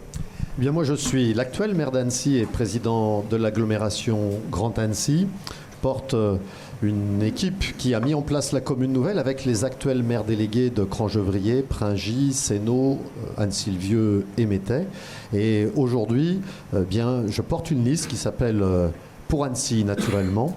Une liste qui s'est constituée autour d'un programme, on va en parler, autour d'un projet. Et pour porter un projet, il faut une vision. Et nous partageons une vision humaniste depuis bien longtemps, qui est une tradition à Annecy, une vision de solidarité, une vision également de transcender les partis politiques, même si nous sommes assis sur une assise politique, et ça me semble normal dans une ville de 130 000 habitants aujourd'hui.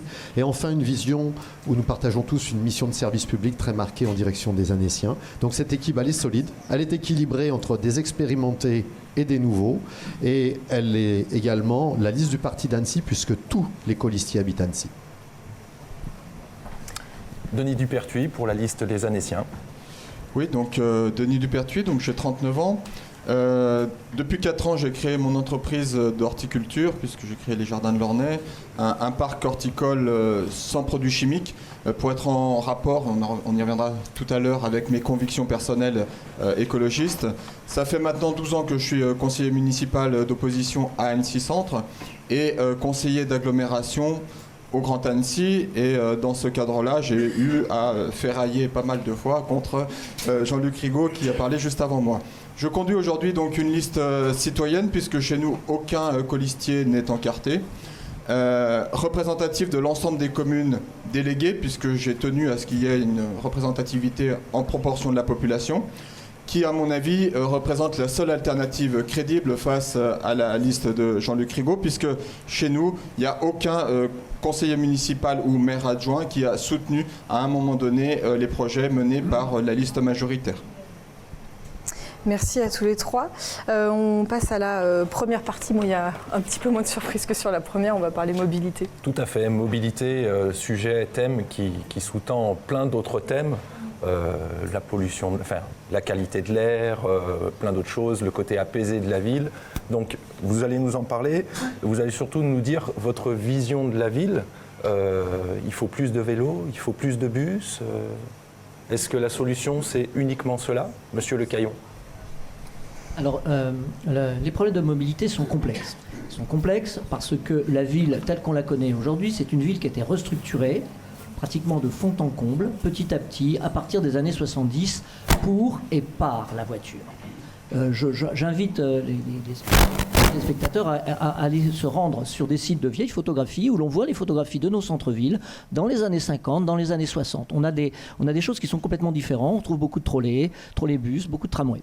Donc cette ville a été reconfigurée pour et par la voiture. Donc il n'est pas question pour nous d'entamer une procédure punitive contre les automobilistes. Il faut des voitures, on a besoin de voitures. Tout le monde ne peut pas se mettre en vélo. Il y a des personnes âgées, il y a des handicapés, il y a des gens malades. Il y a aussi des familles nombreuses, il y a des jeunes. Donc tout le monde ne peut pas prendre le vélo. Par contre, il faut restructurer la ville, la restructurer en profondeur. Et ça va prendre plusieurs années, peut-être une décennie, peut-être un peu plus. Et notre projet, c'est le tram. Je crois que le tram, c'est la solution pour Annecy. Un tram à la fois urbain, sur l'agglomération, et un tram interurbain entre Albertville et Annecy. C'est effectivement le gros projet en termes de mobilité, ce qui n'empêche pas après, effectivement, de promouvoir les mobilités douces et les organiser en attendant que ce projet puisse voir le jour. Un aspect de votre logique, vous parlez carrément d'assouplir un peu le stationnement. Ça va carrément à contre-courant de tout ce qu'on a fait jusqu'à présent. On a dit on va mettre de la contrainte sur le stationnement pour chasser un peu les voitures. Ou non, vous voulez assouplir la politique sur le stationnement? Parce que ça revient à ce que je viens de vous dire. Aujourd'hui, la ville, que vous le vouliez ou non, elle est faite pour la voiture. Alors si vous voulez aujourd'hui interdire à la mode écologiste et puis tous les autres qui suivent la voiture, vous allez aboutir à des problèmes absolument monstrueux. Donc il faut effectivement assouplir le stationnement à certains endroits, très rapidement, très rapidement, parce que ça peut se faire vite, construire des parkings péplusaires aux périphéries pour permettre aux gens qui viennent de l'extérieur de se garer et de ne pas emprunter le centre-ville et restructurer cette ville. Mais encore une fois, je ne vais pas faire des promesses, tout va aller mieux et on va interdire la voiture. C'est une démagogie absolue. Ce n'est pas possible, ce n'est pas réalisable en l'état actuel. Ce qui ne veut pas dire qu'il ne faut pas, effectivement, prévoir l'avenir, mais sur du très long terme. D'ailleurs, on avait eu la question sur l'utilisation de la place des Romains à Annecy. Est-ce que vous avez un projet pour cette plage? Je vous pose la question à vous, mais si vous pouvez ici y répondre tout à l'heure dans vos interventions. Alors, en 2 minutes, la place des Romains, on veut de nouveau la rendre gratuite pour y stationner tant que les parkings péplusaires à l'extérieur ne sont pas construits. Quand ils seront construits, on la rendra payante, sauf pour les gens qui habitent autour. Monsieur Rigaud. Bien, ça fait partie des sujets clés, évidemment, l'organisation des transports. Depuis la commune nouvelle, on a déjà commencé. La commune nouvelle a permis une amélioration avec les bus de la Cibra, les lignes Ritmo. Aujourd'hui, les P+R, les parcs relais, pour régler les questions de pendulaires, commencent.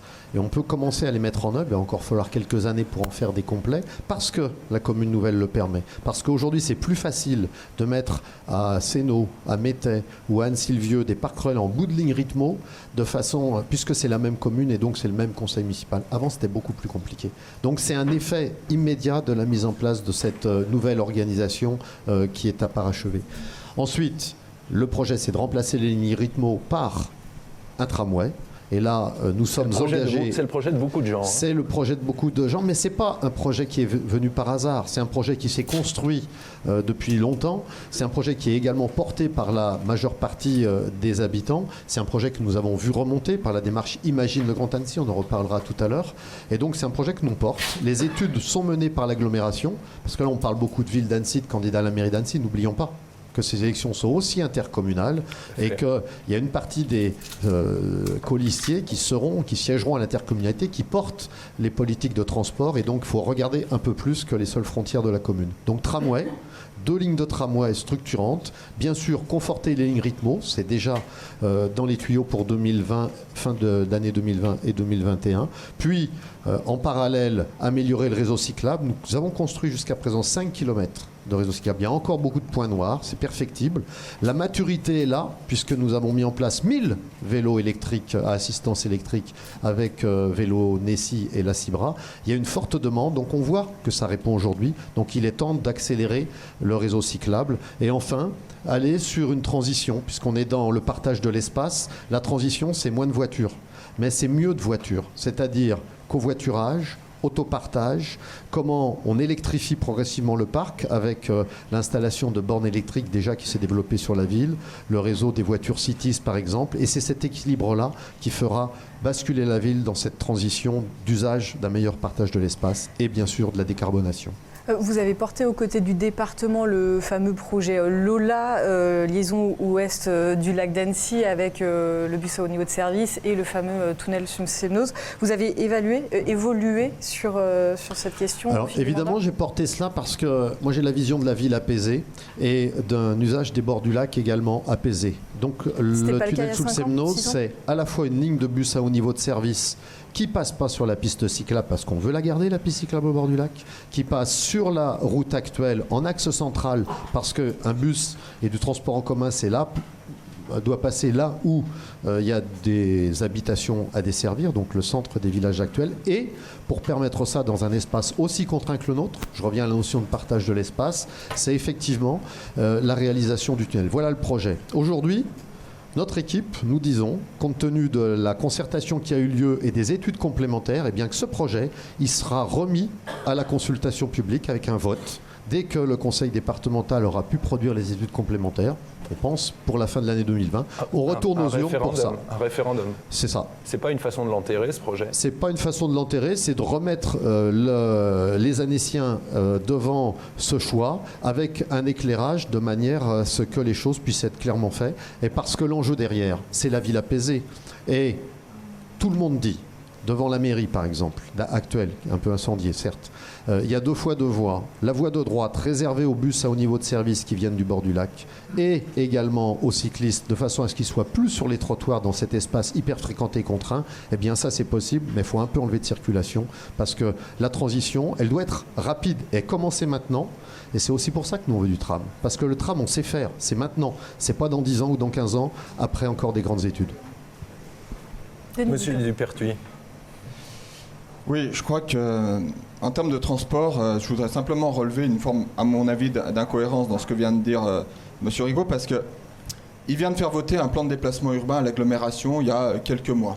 Ce plan de déplacement urbain a été mené à l'enquête publique qui vient de rendre ses conclusions, dans laquelle l'enquête publique conclut à un avis favorable, mais avec 2 restrictions, 2 corrections à apporter, et notamment sortir le tunnel du Semnoz du PDU, donc du plan de déplacement urbain, qui est à l'ensemble de l'agglomération. Donc il y a quelques mois, M. Rigaud nous disait il faut le tunnel parce qu'il l'a mis dans le PDU. Aujourd'hui, il nous dit on va faire voter sur le tunnel. Et j'avoue que je vois pour ma part une belle évolution qui va plutôt dans le sens de ce que je dis depuis très longtemps. C'est-à-dire il faut arrêter avec ce tunnel qui va nous coûter 200 millions d'euros au bas mot pour le département et une centaine de millions d'euros pour l'agglomération.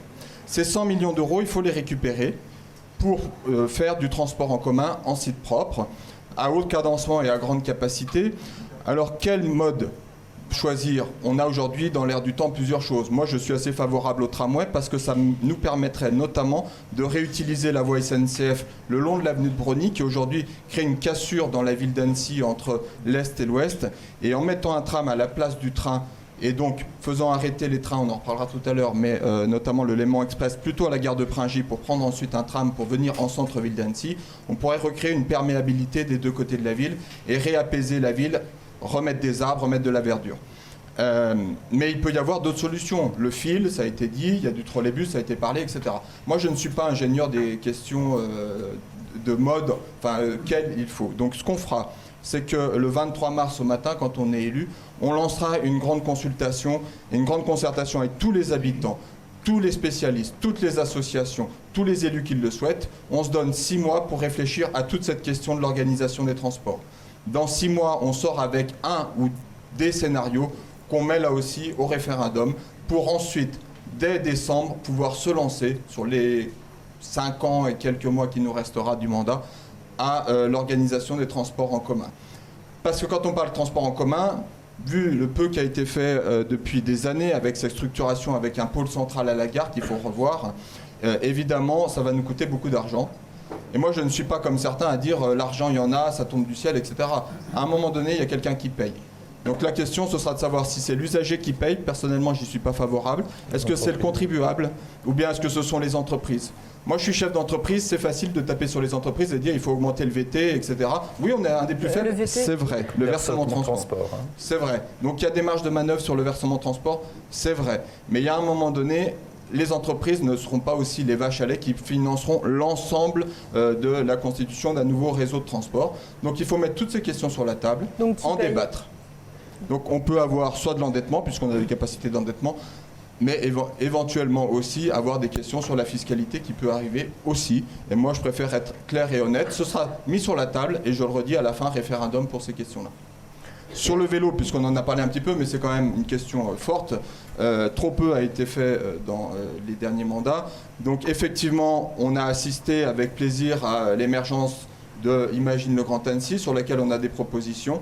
Là-dessus, c'est des propositions fortes, puisqu'on a 350 km de voies, pistes cyclables, qui sont prévues. Donc il va falloir mettre les moyens pour atteindre cet objectif qui est primordial.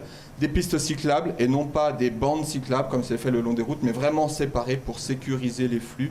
Piétons d'un côté, vélos et voitures pour ce qu'il en restera. Alors, pour paraphraser une phrase de M. Rigaud, est-ce qu'il ne faut pas mieux de vélos que plus de vélos? C'est un peu ça, du coup? Il faut un petit peu améliorer le système plutôt que de le développer? Il faut à la fois développer, mais pour pouvoir le développer, aujourd'hui, moi, j'entends trop des pères et des mères de famille qui me disent, moi, je voudrais bien aller emmener mon enfant à l'école en vélo, et il me dit, mais c'est tellement dangereux que, parce que vous avez des coupures de voies dans les bandes cyclables, vous passez le long des portières de voiture, enfin, tout ça est fait comme une rustine qui a été mise sur une organisation qui existait. Il faut vraiment faire une révolution. Il faudra fermer un certain nombre de rues, notamment les rues pavillonnaires, pour faire passer des vélos et les riverains, mais sortir les flux de voitures de transit. C'est toute une réorganisation qui permettra aussi un verdissement de la ville sur ces quartiers. Monsieur Le Caillon. Oui, moi je voudrais réagir sur le projet du tunnel sous Semnoz. Oui. Le tunnel sous Semnoz et le projet Lola, il faut l'abandonner absolument. Vous avez un géographe qui s'appelle Sahavi qui a bien démontré il y a déjà pas mal de temps que les gens voyageaient pas à distance mais à budget de temps constant. Et à budget de temps constant, quand la vitesse augmente, ils augmentent leur distance de déplacement. Avec un projet comme ça, dans 10 ans, la rive du lac sera irrespirable. Et on aura de nouveau des embouteillages et il faudra refaire un deuxième tunnel. Donc, je crois que ce tunnel, il doit être absolument abandonné. Et puis je suis étonné aussi... C'est à voir avec le département ? Oui, c'est aussi à voir avec le département, mais il faut savoir, on a fait quand même une ville nouvelle qui pèse 130 000 habitants, une agglomération qui fait 190 000. Si c'est pas pour peser un petit peu, je vois pas à quoi ça sert. Ou alors se tailler des baronnies pour certains. Ensuite, moi je suis un peu étonné quand j'entends Monsieur le maire nous dire qu'on ne pouvait pas faire le tunnel avant l'unification des 6 communes. Mais il y avait bien une agglomération qui existait avant. Et puis on peut quand même, quand on était à Annecy avec 50 000 habitants, on pouvait quand même négocier avec les autres. Je crois que c'était pour le tram. Première chose. Mais oui, mais c'était pour le tram. Je crois que le projet de tram aurait pu être poussé bien avant. Et puis troisième chose, je regrette qu'il y a eu un espace qui s'est libéré quand même avec l'ancien hôpital. Sur cet espace de l'ancien hôpital, il fallait prévoir et réserver un espace pour faire justement un parking P+R. Là, on avait effectivement un endroit très intéressant pour faire un parking qui permette à tous les gens de la rive, pourquoi pas, de déposer leur voiture et avec un transport en commun un petit peu performant, de pouvoir soit traverser l'agglomération, soit ne pas le faire. Moi, je connais le problème parce que je la traverse, l'agglomération, tous les jours, le matin et le soir. Hein. Ça s'appelle un déplacement pendulaire, c'est l'enfer. Donc à un moment donné, il faut que ça s'arrête.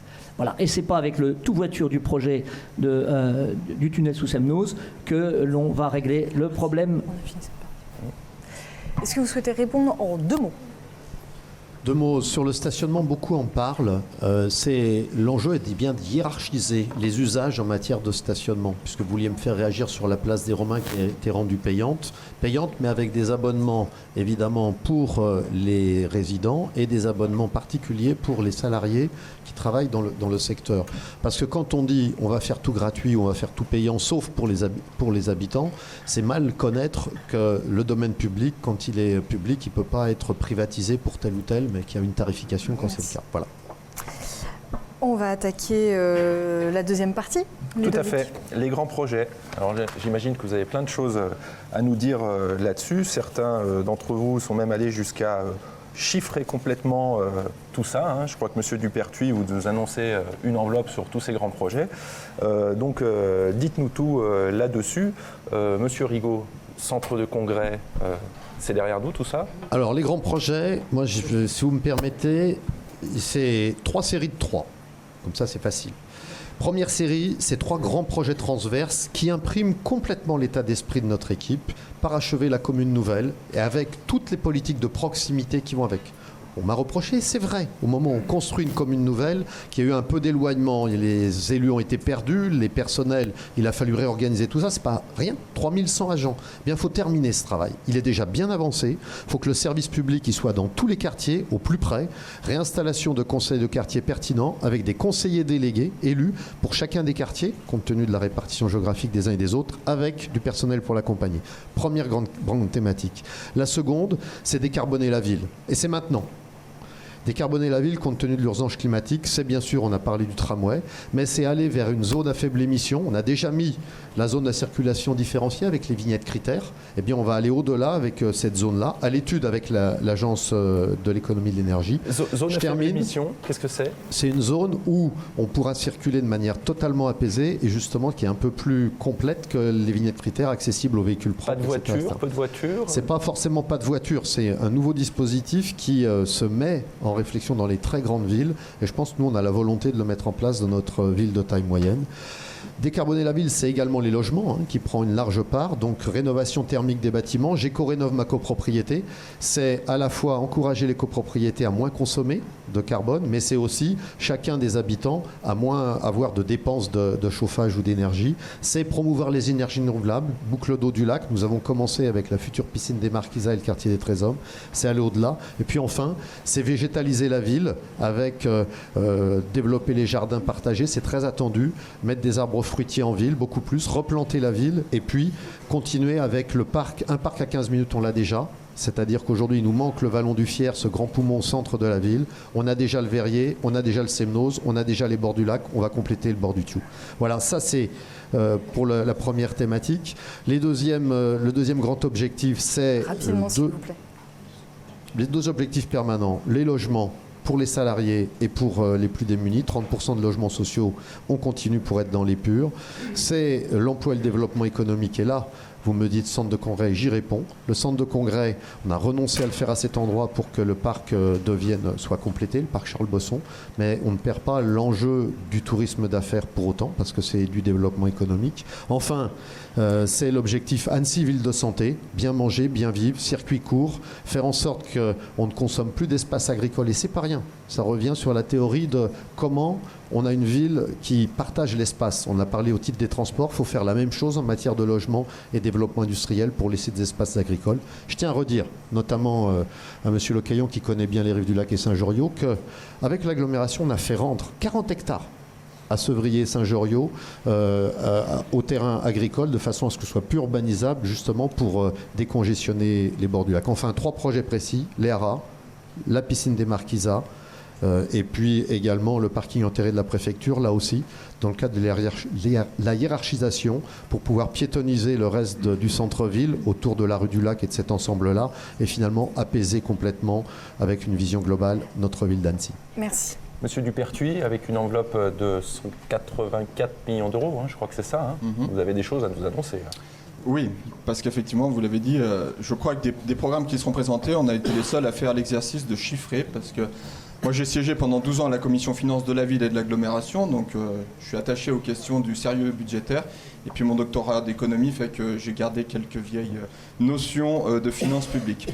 Effectivement, nous on proposera 3 grands projets pour l'avenir d'Annecy qui, chacun d'entre eux, mobilise les 3 grandes envies qu'on a repérées chez les Annéciens, que sont l'envie de vivre ensemble, plus forte, une envie de plus d'écologie et une envie de démocratie. Ces 3 grands projets, c'est Annecy Central Park, Annecy Rivage et le Haras. Alors, si vous voulez que je commence par Annecy Central Park, je sais que ça a fait couler beaucoup d'encre et j'ai encore lu ce matin dans la presse locale cette question donc, de la fermeture de l'aérodrome de Métais. Vous savez que l'aérodrome de Métais aujourd'hui ne supporte plus de lignes régulières commerciales avec notamment Paris. Il sert à 95% à de l'aviation de loisirs et principalement, parce qu'il faut dire les choses clairement, de Genevois ou de Vaudois qui ne peuvent plus atterrir à Cointrin et qui viennent atterrir à Annecy. Ça crée des nuisances en termes de pollution, en termes de bruit, notamment pour les riverains. Donc pour nous, on a là 110 hectares, parce que ça fait quand même 110 hectares, en cœur d'agglomération, qu'il faut pouvoir mobiliser pour 3 choses. Premièrement, sur les 110 hectares, on crée un parc urbain de 80 hectares. Arboré, donc là on pourra planter des arbres plutôt que de les saccager comme ça a été fait au Capucin. Deuxième partie de l'aérodrome, 20 hectares mis à l'urbanisation en écoquartier parce que nous avons besoin de logements sur Annecy et vu qu'on veut arrêter de densifier la ville telle que c'est fait aujourd'hui avec du béton partout, garder des espaces verts en ville, il faudra bien qu'on trouve une bouffée d'oxygène, et cette bouffée d'oxygène, cet espace, c'est l'aérodrome. Et puis troisième partie, il y aura une dizaine d'hectares qui sera consacré à un centre administratif municipal, puisque là aussi, je souhaite que l'ensemble des services de la ville, les services centraux, ceux qui ne sont jamais en rapport avec le citoyen, soient relocalisés dans un ou des bâtiments de ce côté-là. Par contre, on maintiendra, et je le dis, dans les communes déléguées actuelles et dans les mairies actuelles, des mairies annexes, guichets uniques sur lesquels tous les citoyens de Crangevrier, de Métais, d'Annecy, etc. pourront venir faire toutes leurs démarches. Donc la proximité, elle est là par les mairies annexes. Par contre, on offre des conditions de travail, un lieu unique pour l'ensemble des agents qu'on ne voit jamais, mais qui travaillent aux ressources humaines, aux finances, etc. Voilà, donc vous voyez la démocratie par la simplification pour les citoyens, l'écologie par un grand parc de 80 hectares et le vivre ensemble, notamment avec le logement, mais en réalité c'est tout un écoquartier qu'on va créer. Mais c'est un site qui n'appartient pas à la ville aujourd'hui. C'est un site qui n'appartient pas à la ville, vous avez raison, c'est le département qui est propriétaire. La concession arrive à terme le 31 décembre, donc nous aurons une discussion à avoir. Nous, on dit très clairement que la ville et l'agglomération, puisque vous savez que les deux sont imbriqués, émettront un avis négatif à la reconduction de cette concession. Au département, moi je crois qu'on aura une discussion à avoir pour savoir que deviennent ces terres, parce que vous savez, on a aussi, sans vouloir... on a aussi des moyens de pression qui sont importants, ça a été dit, une ville de 130 000 habitants, 200 000 habitants. Je crois qu'à un moment donné, quand on est des aéroports, Genève à 40 km, oui, Bourget du Lac de l'autre côté à 30 km, on n'est pas dépourvu d'avions. Chacun peut aller où il veut en avion depuis Annecy. Et cette réserve foncière, il y a un moment donné, il faut la mobiliser intelligemment pour faire, y compris de l'arborisation, parce qu'on a besoin de poumons verts au sein de notre ville. J'ai parlé d'Annecy Rivage, j'y reviens parce que ça a été dit avec le centre des congrès. On s'est battu un certain nombre avec les associations et je remercie de nouveau tout cela. Donc on ouvrira évidemment l'ensemble de la presqu'île d'Albigny au public. On a également, puisqu'on enlèvera les services dans la mairie d'Annecy, la création d'un musée d'art dans la mairie d'Annecy, au-delà de la mairie annexe qui restera en sous-sol, et puis la réhabilitation des marquisats en maintenant les 4 villas qui existent. Merci.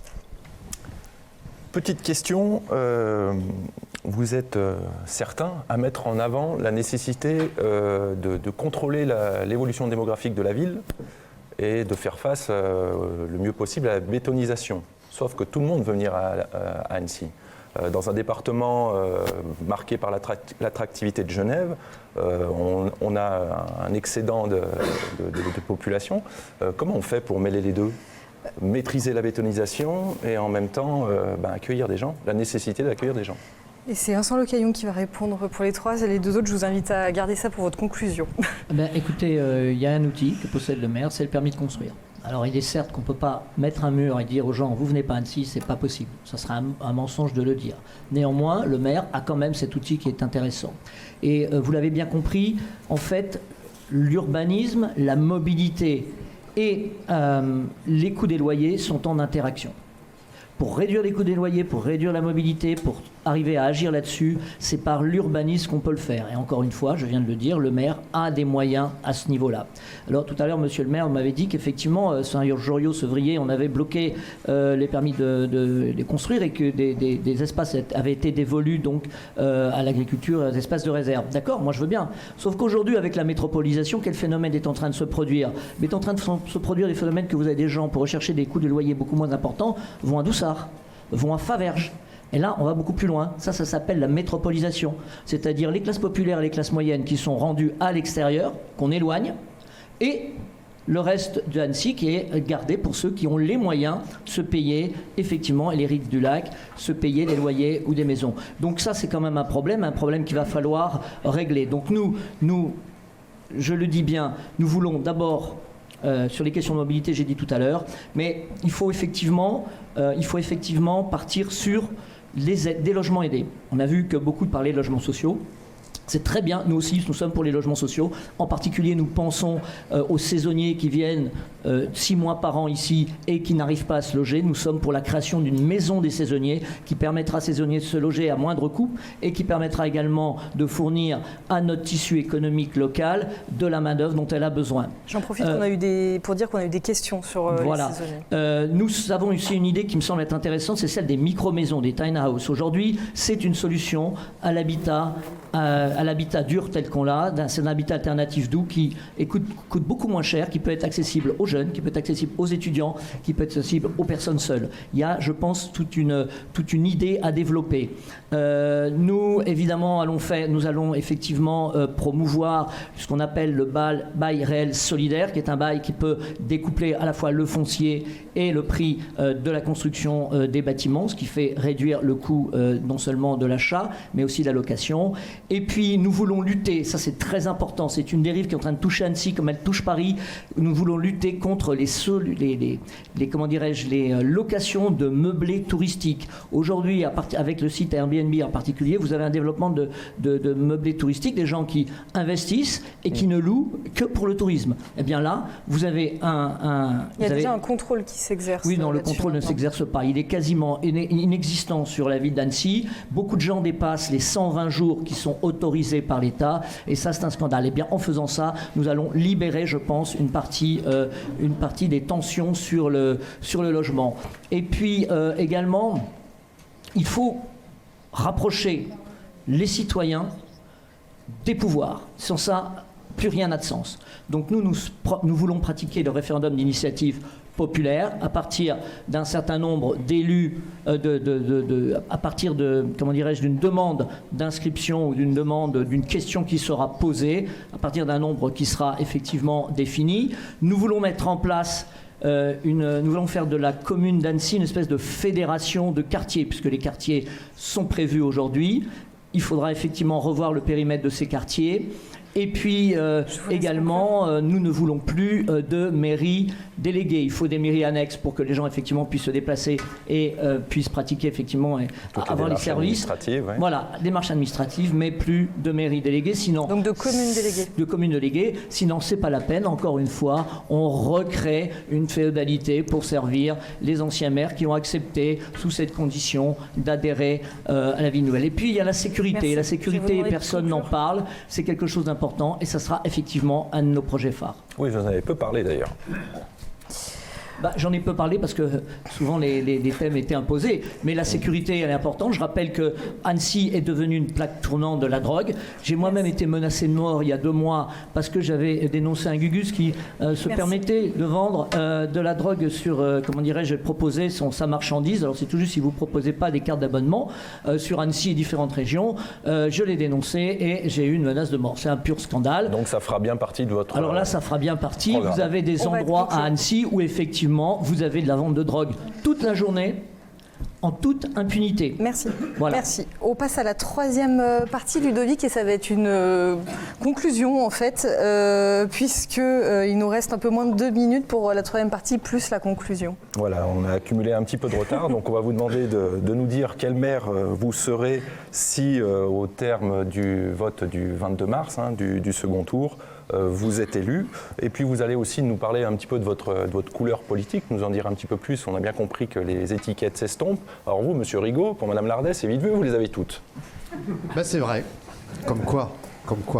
Non, moi je veux rester le maire actuel, c'est-à-dire rassemblé, avec cette liste d'union. J'ai dit tout à l'heure que c'était une liste équilibrée entre les expérimentés et des nouveaux, mais c'est également une liste équilibrée avec 33 colistiers qui sont engagés, qui ont une carte politique dans la poche, et c'est noble aussi.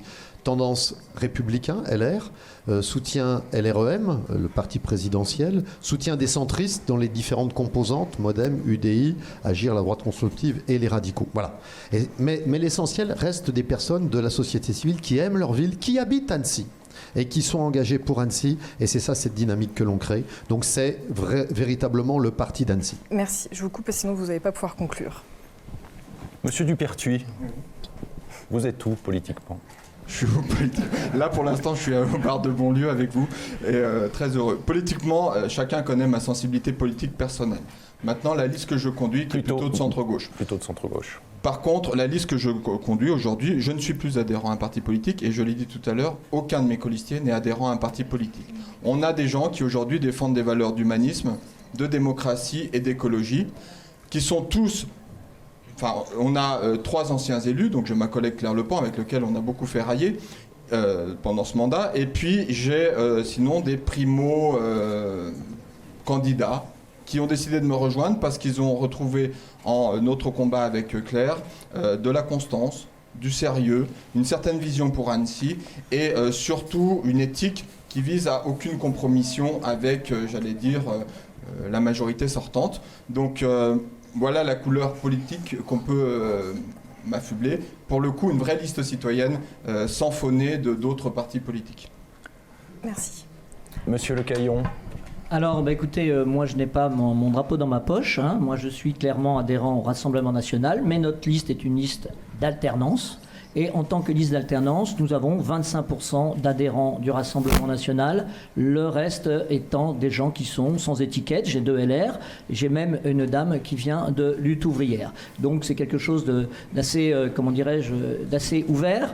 Nous sommes la seule liste de droite, j'insiste aujourd'hui, nous sommes la seule liste de droite, puisque aujourd'hui c'est un peu quand même l'auberge espagnole chez Monsieur Rigaud. Moi je note quand même le MoDem, l'UDI, le LR, le LREM. Donc, je ne sais pas, il faut savoir un petit peu où on en est. On a Madame Lardet, elle, qui se dit une liste de gens non apolitiques. Pourtant, elle est députée. Il y a un second député qui est chez elle également. Et puis, elle va chercher un petit peu partout, chez Madame Camusso. Et même chez nous. Pouvoir conclure. Et même chez nous. On va me renvoyer les temps de parole. Nous allons passer aux conclusions. Je vais vous demander de faire attention puisque vous êtes des bavards. Dans cette 3e partie, je me permets. Alors Jean-Luc Rigaud, vous êtes à 9 minutes 43, Denis Dupertuis 10 minutes 40 et Vincent Le Caillon 11 minutes. Et l'idée, c'est que vous soyez à 11 minutes 30. Voilà. Et donc le tirage au sort, on commence avec vous, Denis Dupertuis. Je vous ferai un petit signe à 10 secondes. Donc écoutez, moi aujourd'hui, je suis très heureux de conduire la liste Les Annéciens parce qu'on a une équipe qui est solide, qui est unie, qui est sérieuse. Et d'ailleurs, cette unité, j'y tiens, au point que j'annonce déjà aujourd'hui qu'il n'y aura pas d'alliance d'entre-deux tours parce que c'est important pour porter un projet, une vision, d'avoir des gens qui y croient et pas les bidouillages d'entre-deux tours. Le projet qu'on porte, c'est un projet qui est ambitieux, qui remet au cœur de son action les préoccupations des Annéciens. Je crois que les Annéciens des 6 communes déléguées ont été beaucoup oubliés sur le dernier mandat. Donc il est temps de revenir à ces préoccupations et d'amener des réponses. Et puis c'est surtout une liste qui est faite d'éthique, de respect, de constance, je l'ai dit, mais c'est important pour moi, et aussi de travail. J'ai la réputation de beaucoup travailler les dossiers et je crois que c'est quelque chose qui est important et je serai un maire à temps plein, c'est-à-dire que je ne cumulerai pas, notamment avec la présidence d'agglomération. Merci. Merci. Jean-Luc Rigaud. Bien moi, vous avez vu, nous avons un programme complet qui est cohérent, qui est équilibré. C'est important cette logique d'équilibre et qui est finançable également. On en a peu parlé. M. Dupertuis a parlé des finances. Je n'ai pas entendu tout le monde en parler. Et nous également, Annecy est jugée aujourd'hui la 2e ville la mieux gérée de France. Ça va continuer comme ça. Et on n'a pas l'intention d'augmenter les taux de fiscalité. C'est une équipe qui est dédiée à la proximité également, je l'ai dit tout à l'heure, c'est important, mais la proximité, autant les élus peuvent aller vers les habitants, mais ça ne se fera pas tout seul. Si la transition dont nous parlons tous, si les changements de mode dont nous parlons tous doivent être au rendez-vous, c'est tous ensemble. Et donc, c'est une équipe qui veut rassembler derrière. Et puis, simplement, je veux être le maire qui continue à avoir contribué à faire qu'Annecy, aujourd'hui, la ville la mieux gérée, la ville où il fait le meilleur vivre en France, et on a juste envie que ça continue tous ensemble. Alors, évidemment, on veut le faire pour Annecy, naturellement. Merci. Merci. Vincent Lecaillon. Alors, écoutez, nous avons une vision, un programme. Cette vision, elle est la nôtre. Nous sommes aujourd'hui dans une situation très floue où la recomposition politique commencée il y a 4 ans est en train de se continuer.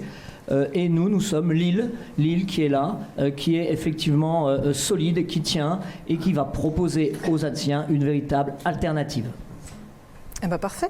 Merci. Merci beaucoup à tous les 3. J'en profite pour dire qu'on a eu pas mal de questions. J'ai pas pu tous les relayer, donc j'invite les candidats à aller voir les lives Facebook sur la page du Dauphiné Libéré, sur la page de 8 Mont-Blanc. Si vous voulez aller répondre individuellement, n'hésitez pas. Un grand merci à toute l'équipe. Un grand merci à vous de votre fidélité. Un grand merci à Bonlieu Scène Nationale, Ludovic qui nous accueille aujourd'hui. Grand merci à Bonlieu, grand merci à vous. Et puis, je vais rappeler, on me dit de rappeler les temps de parole. Alors, donc, je rappelle les temps de parole. Des 7 candidats, Jean-Luc Rigaud, est-ce qu'on me les a renvoyés, les derniers? Pardon, je suis en train de me perdre. Pour finir, donc Jean-Luc Rigaud, on est autour de 11 minutes. Frédéric Lardet, 11 minutes 23. François Astorg, autour de 11 minutes 30. Denis Dupertuis, 11 minutes 37. Vincent Lecaillon, 11 minutes 23. Nassi Hildrim, 11 minutes 36. Et Chloé Rollin, 11 minutes 58. Voilà, merci beaucoup à tous de votre participation. On se retrouve le 15 mars. Le débat sera rediffusé ce soir sur 8 Mont-Blanc à 19h. Et puis la semaine prochaine, le 25 février, on se retrouve avec le Dauphiné à Annemasse. Merci à tous. Merci.